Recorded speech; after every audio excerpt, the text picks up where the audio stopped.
एहसास video album in दिनों बहुत ज्यादा चर्चा में है।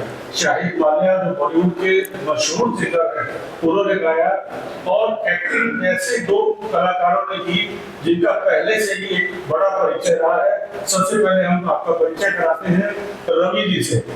रवि जी का नाम आप सब जानते हैं कि इंटरनेशनल स्क्वैश में आप चैंपियन रहे हैं। एहसास कैसे बदला खेल से म्यूजिक की तरफ? आई थिंक बहुत ही मुश्किल रहा है, क्योंकि एक स्पोर्ट्समैन को किसी ऐसी इंडस्ट्री में जहाँ पे कैमरे के आगे आके एक्टिंग कराना, आई थिंक वो बहुत डिफिकल्ट होता है। लेकिन मेरा एक ड्रीम था कि मुझे अपने गाने को किसी न किसी के थ्रू या कोई भी मेरे को एक चीज़ चाहिए थी जिसके थ्रू मैं अपना गाना प्रमोट कर सकूं। और आई थिंक जो सॉन्ग फिर एहसास जो आया हमारे पास, जिसमें शाहिद माल्या ने बहुत अच्छी आवाज़ दी है हमें, और ऋषिका मेरी बहुत अच्छी फ्रेंड है।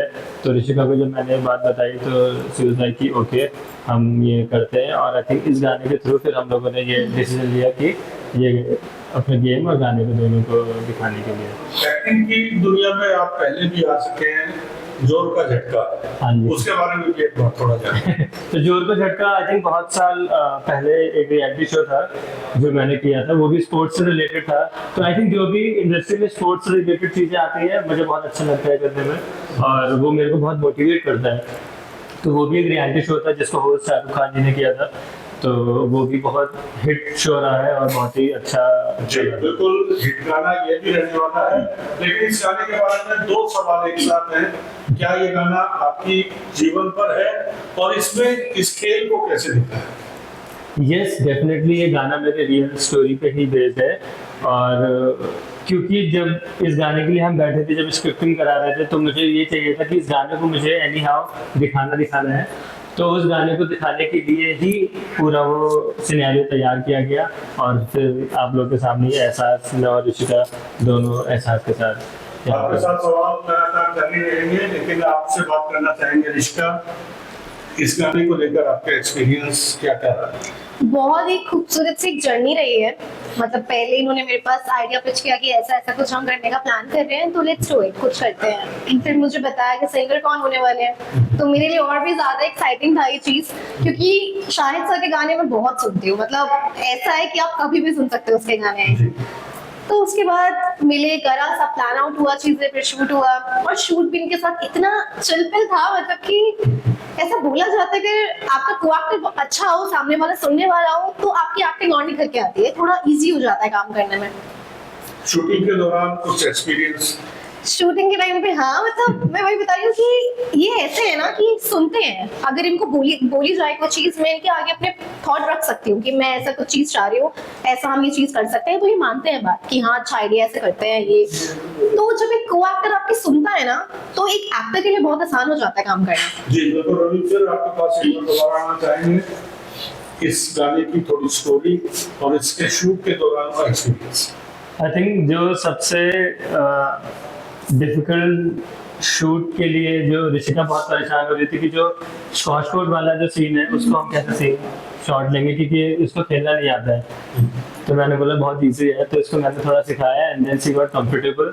फिर ये उस गेम को एंजॉय करने लगी। तो स्टोरी बहुत ही सिंपल है कि इस गाने में हमने ये दिखाया गया है क्योंकि ये गेम बहुत फेमस नहीं है इंडिया में, तो अब मुझे इससे प्यार हो गया है। और ये अपने डैड को मेरे बारे में जब बताती है, तो इसके डैड को लगता है कि ये क्या गेम है, मतलब वो इग्नोर कर देते हैं इसकी बात को। तो फिर हम बहुत ही टेंस हो जाते हैं कि अभी हम नेक्स्ट स्टेप क्या लेंगे, क्या करेंगे।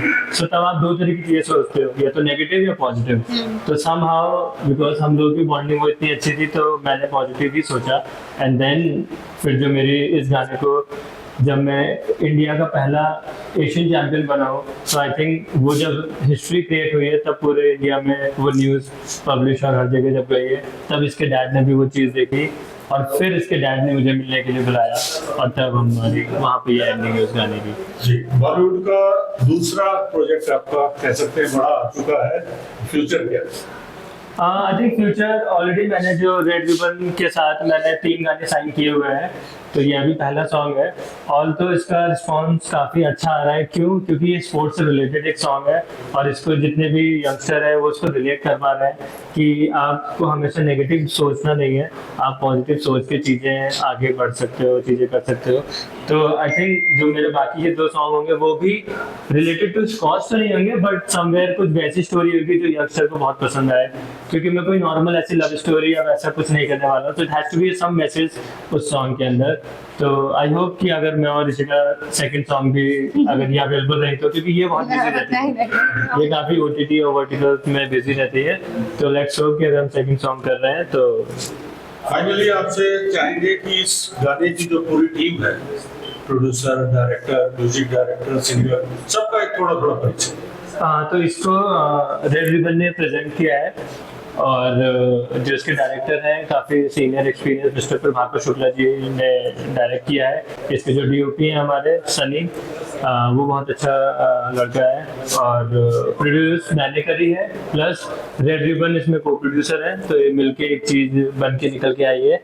और सब लोग शाहिद मालिया को तो जानते ही हैं, उनकी आवाज़ को। तो आई थिंक हमारे लिए जो मेन की है शाहिद मालिया और हमारा गेम, हम दो तो उसमें बस एक वो किरदार प्ले करते हैं। तो जो हाइट है वो है। एक सवाल और दर्शक जरूर जानना चाहते हैं, गाने की लोकेशंस क्या क्या है? तो गाना हमने बॉम्बे और गोवा में शूट किया है, 2 जगह, क्योंकि इसमें ज़्यादा कुछ दिखाने के लिए हमारे पास था नहीं। मेन स्कॉच कोड के सीन हमें सारे लेने थे और कुछ हमारी जो लव स्टोरी है वो, तो हमने बॉम्बे और गोवा में शूट किया है इसको। जी बिल्कुल, प्यार की कहानी एहसास आप सबके बीच में पहुंच चुकी है।